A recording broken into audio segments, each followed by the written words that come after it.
Anong mensahe ang kailangang marinig ng mga Scorpio sa period na to? Pwedeng nangyayari na itong magiging reading natin or mangyayari pa lang. Kung hindi man para sa inyo itong magiging reading natin, edi makapara sa someone na malapit sa inyo o sa someone na kakilala nyo mismo. Baka may lumabas na gender mamaya, gawin nyo na lang energy. Masculine at feminine energy. Pwede rin naman na wag nyo nang pansinin ang gender. Hindi ko masasabi kung anong magiging reading. Kung positive ba o negative. Depende. So, kung anong mapipick up kong energy. Walang masama kung papanorin ang Sun, Moon at Rising sign. Kasi baka alin man sa mga yan ay mag-resonate na sa sitwasyon nyo. So, meron tayong Two of Pentacles, Ten of Swords, Anchor, Stork. Tungkol saan kaya to? May nagbabalance kasi may binabalance nito. Pero maganda naman yung dulo. Stork. At least stork yung dulo.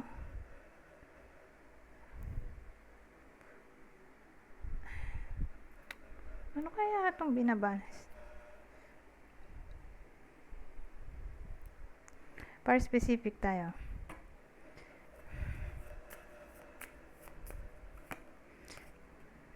Dito. Kaya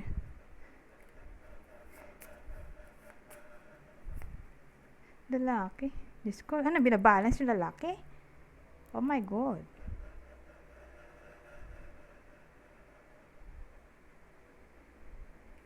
Baka naman career at relasyon. Diyos ko, God. Ano, dalawa ba lalaki dito? Niisip ko kasi kung career ba to o relasyon. Pero kung relasyon, kasi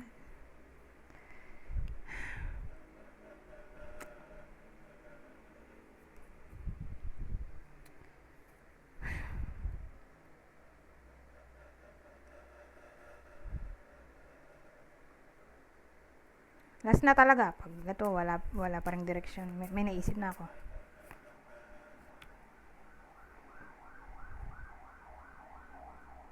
Hindi ko kasi makitaan ng direction.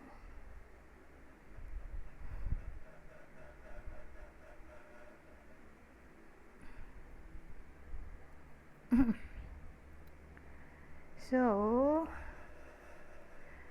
anong topic natin? Ano yung binabalance? Tao ba to?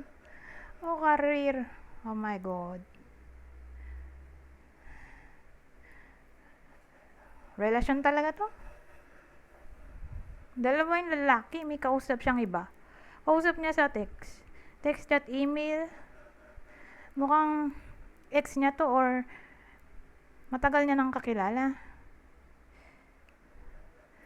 Maaaring friends with benefits lang sila. Or situationship. Hindi naman seryoso. So again, may binabalance. Literal na tao, lalaki. Hindi sabihin babae yung babae yung bida dito. Hindi ako magdudual gender kasi kung napapansin nyo, nagdudual gender ako kung tarot cards. Pero kung Lenormand, Keeper, Sibilla, or kahit anong cards yan at hindi siya tarot, nag-i-stick ako dun sa gender. Okay, gender sa birth certificate. So, sa birth certificate, babae yung bida natin. May dalawa siyang lalaki dito. Pero more like situationship lang sila. Or third party niya to. Pero hindi naman seryoso yung babae dito sa lalaking to. Pero dalawa yung lalaki niya sa buhay niya. Ngayon, dahil nandito yung Ten of Swords, more like, may mapipili na siya from this Two of Pentacles. Di ba, Two of Pentacles, nagbabalance siya ng pros and cons. Hindi ko na matanggal kasi mahirap ilagay ulit. Na-stress ako maglagay ulit. So, hindi ko na siya tatanggalin. Basta, Two of Pentacles, nagbabalance yung tao dito. Hindi siya makapili at first. Pero dito may kailangan na siyang i-let go, so to say. Pero more like, ang pipiliin niya ay yung original. Kasi hindi naman niya siniseryoso itong pangalawa. Baka fling-fling lang ba? Or kakamit lang niya sa taong to. Basta hindi siya seryoso dyan. Dito sa binabalance niyang isang lalaki. Mukhang naglalaro-laro lang siya dun sa isang lalaki niya.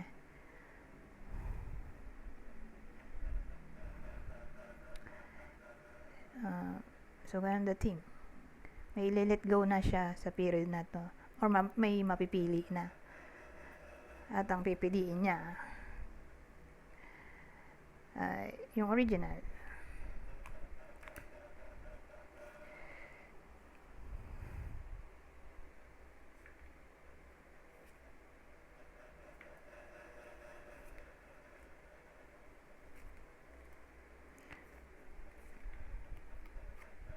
So, sino yung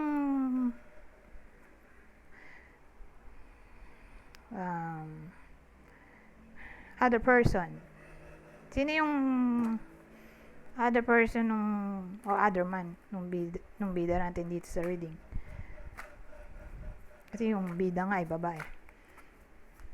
Whether ex niya yon or kababata or anyone na hindi niya siniseryoso ay basta ito yung other person or other man. Capricorn, Virgo, Taurus. Ngayon, yung original niya, sino? Scorpio, ayun, tumasik ang isa. Leo, Libra. Ngayon, kung hindi man tumama sa inyo yung reading natin, di baka tumama sa someone na malapit sa inyo, kakilala o idol, ito ang possible. Zodiac sign niya. Scorpio, isa sa water sign, Cancer, Scorpio, Pisces, Virgo.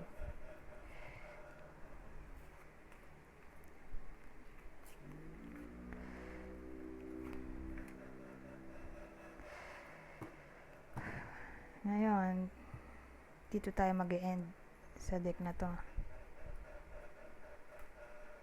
Babasahin ko na lang para mabilis. Kunin nyo lang yung mensahe na sa tingin nyo ay fit sa sitwasyon nyo. General advice at prediction na to sa period na to.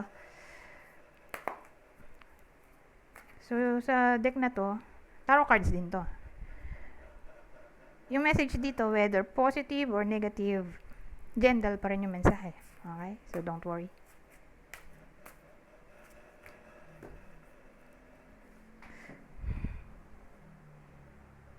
So, ulitin ko, general advice at prediction na to sa period na to. Pero babasahin ko na lang para mabilis. Sabi, helper of action or ano nga ba to? Knight of Wands. You've blessed with many wonderful things to do. It would be great if you could take the time to make a plan first. But you probably don't have the time. So get busy, follow your instincts, and have fun. You or someone you meet is very self-assured, capable, and enthusiastic, and can do anything with a smile.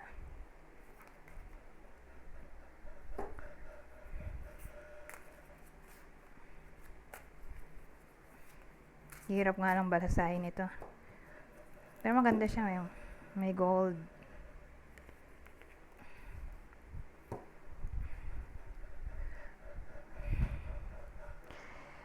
So, sabi dito, healer of emotion or, ano nga ba yun? Queen of Cups. This is the time to follow your heart and feel the fullness of your emotions. You may feel so compelled to nurture others that you forget to care for yourself. Flashes of intuition provide you with incredible insights.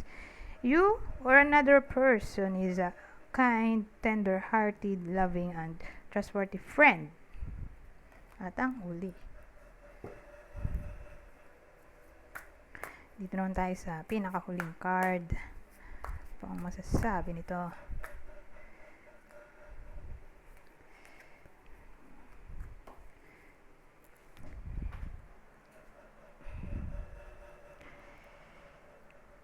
So, dito naman, sabi, Messenger of Thought.